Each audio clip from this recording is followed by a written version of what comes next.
ఇది మాటలు చెప్పే ప్రభుత్వం కాదు, చేతలు చేసే ప్రభుత్వం అనేది మీ బూతుల్లో తొడగొట్టి చెప్పండి ప్రత్యర్థులకి.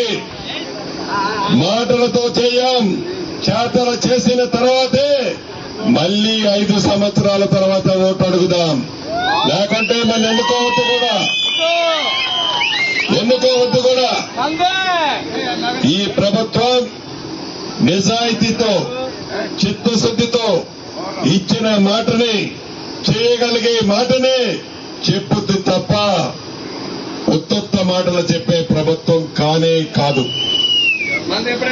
ఇంకొక విషయం చెప్పండి, గౌరవ ముఖ్యమంత్రి గారు మొత్తం కొత్తగూడెంలో చెప్పారు, ఆగస్టు 10 రైతన్నులకి 2 లక్షల రుణమాఫీ కూడా ఈ ప్రభుత్వం చేయబోతుంది. వాళ్ళు అనుకుంటున్నారు 37,000 కోట్లు ఎక్కడి నుంచి తీసుకొచ్చి పెడతారు అని. తల తాకట్టు పెట్టైనా సరే రైతుల విషయంలో, మహిళల విషయంలో, నిరుద్యోగ తమ్ముళ్ల విషయంలో, విద్యార్థుల విషయంలో ఈ ప్రభుత్వం ఎన్ని ఇబ్బందులు ఎదురైనా ఒక్క అడుగు కూడా వెనక్కేదో ముందుకే వేస్తదనేది మీ గ్రామాలలో, మీ మండలాలలో మీరు తప్పకుండా చెప్పి అత్యధిక ఓట్లు, ఏదో ఈ ఓట్ల కోసమే కాదు మనం చెప్పేది, మాయ మాటలు అసలు చెప్పవలసిన అవసరమే లేదు. చెయ్యగలిగేదే చెప్పుదాం, చేసేదే చెప్దాం. అటువంటి మాటలే చెప్పి చేసి చూపిద్దామని మీ అందరికీ తెలుపుతూ, మిగతా అన్ని విషయాలు వేదిక మీద నుంచి నేను మాట్లాడలేను. కొన్ని మిగతా ముఖ్యులతో నేను మాట్లాడతాను.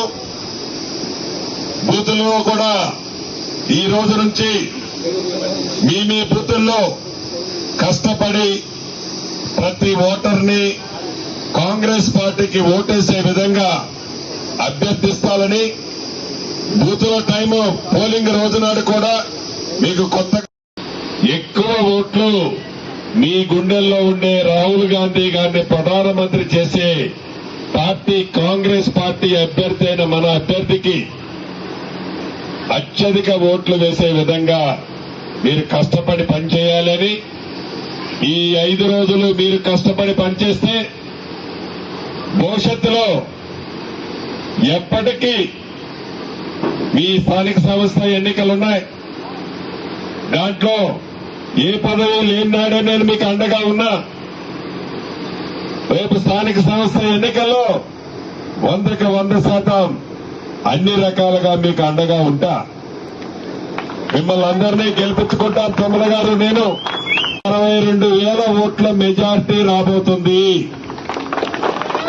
దానికి ఒక్కటే కారణం, గడిచిన 4.5 నెలలలో మీరు నచ్చి మెచ్చిన ఇందిరమ్మ ప్రభుత్వంలో ఇచ్చిన భరోసా ఒకటి, భవిష్యత్తులో మమ్మల్ని ఆదుకోగలిగేది అది రైతుల విషయంలో కానీ, గిరిజనుల విషయంలో కానీ, ఇందిరమ్మ ఇళ్ల విషయంలో కానీ, కొత్త రేషన్ కార్డుల విషయంలో కానీ, ఆసరా పెన్షన్ల విషయంలో కానీ, విద్య విషయంలో కానీ, వైద్య విషయంలో కానీ ఈ ప్రభుత్వం పూర్తిగా మమ్మల్ని ఆదుకుంటది అనే నమ్మకమే, మీ కష్టమే రేపు ఇంత మెజారిటీ ఈ నియోజకవర్గం నుంచి రాబోతుంది.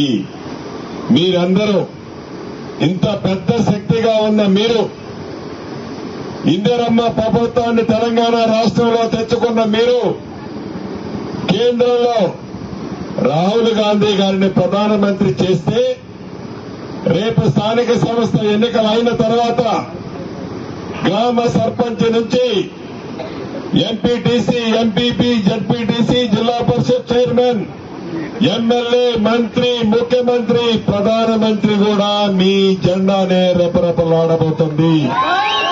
మిగతా పోడు భూములను కూడా పోడు భూములకు అర్హులైన వాళ్ళకి అందరికీ ఇచ్చుకుందాం. తెల్ల రేషన్ కార్డులు డంకా పదంగా మీ బూతుల్లో చెప్పండి. అర్హులైన వాళ్ళందరికీ ఈ ఎన్నికల కోడ్ అయిన తర్వాత తెల్ల రేషన్ కార్డుతో పాటుగా అర్హులైన ప్రతి ఒక్కరికి ఆసరా పెన్షన్ కూడా కొత్త ఇద్దాం. మూడవది ఇందిరమ్మ ఇల్లు. ప్రతి నియోజకవర్గానికి మొదటి సంవత్సరంలో 3,500 ఇళ్లు ఇస్తున్నాం. ఈ అశ్వరావుపేట నియోజకవర్గం చిన్నదైనప్పటికీ ఈ నియోజకవర్గానికి ప్రతి మండలానికి 1000 చొప్పున 5,000 ఇళ్లు ఇచ్చుకున్నాం. 5,000 ఇచ్చుకున్నాం. నేర్చుకునేంత అవగాహన లేని వాళ్ళు కాదు ఇక్కడ కూర్చున్న వాళ్ళంతా. వేదిక మీద ఉన్నోళ్లే కాదు, వేదిక ముందున్నోళ్లు కూడా చాలా అనుభవజ్ఞులు. మీరు ఈ ఎన్నికలు చాలా స్పష్టంగా కనిపిస్తున్నాయి. వారు వన్ సైడే ఉంటుంది, ఉన్నా కూడా ఆదమర్చి నిద్రపోవద్దని మీ ఎమ్మెల్యే గారు ఆదినారాయణ గారు చాలా పేపర్ మీద ప్రతిదీ ఒక ప్రణాళికాబద్ధంగా ఏదో తూర్పుతాచి కాంగ్రెస్ పార్టీ కలర్ఫుల్ గా కనపడాలి.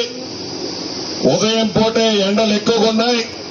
పెందలాడే మన ఓట్లన్నింటినీ పోలింగ్ చేయించుకోవాలి. సంఘీభావంగా చేతులెత్తాలని తెలుపుకుంటూ జై కాంగ్రెస్, జై కాంగ్రెస్, హస్తం గుర్తుకి. థ్యాంక్ యూ అన్నారు. మరిన్ని వీడియోస్ కోసం ఛానల్ ని సబ్స్క్రైబ్ చేయండి. లేటెస్ట్ అప్డేట్స్ కోసం వాట్సాప్ ఛానల్ ని ఫాలో చేయండి. అండ్ లింక్ డిస్క్రిప్షన్ లో ఉంది.